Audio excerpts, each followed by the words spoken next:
7 দিনের রিমান্ড শেষে পুলিশের সাবেক মহাপরিদর্শক আইজিপি শহীদুল হককে কারাগারে পাঠানোর নির্দেশ দিয়েছেন আদালত।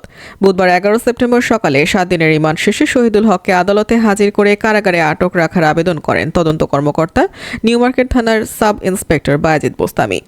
আবেদনের পরিপ্রেক্ষিতে ঢাকা মেট্রোপলিটন ম্যাজিস্ট্রেট আলী হায়দার তাকে কারাগারে পাঠানোর আদেশ দেন। নিউ মার্কেট এলাকায় ব্যবসায়ী ওয়াদুদ হত্যা মামলায় গত বুধবার 4 সেপ্টেম্বর শহীদুল হকের 7 দিনের রিমান্ড মঞ্জুর করেন ঢাকার মেট্রোপলিটন ম্যাজিস্ট্রেট আখতারুজ্জামান। এ সময় মামলার সুষ্ঠু তদন্তের স্বার্থে সেদিন তাকে 10 দিনের রিমান্ডে নিতে আবেদন করেছিল পুলিশ।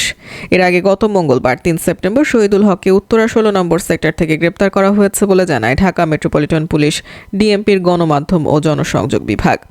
শহীদুল হক 2014 সালের 30 ডিসেম্বর আইজিপি হিসেবে নিয়োগ পান। তিনি 2018 সালের 31 জানুয়ারি অবসরে যান। দ্বাদশ জাতীয় সংসদ নির্বাচনে শরীয়তপুর 1 পালং জাজিরা আসনে নৌকা প্রতীকে লড়তে আওয়ামী লীগ থেকে মনোনয়নপত্র সংগ্রহ করেছিলেন শহীদুল হক। পরে অবশ্য দলীয় মনোনয়ন পাননি তিনি।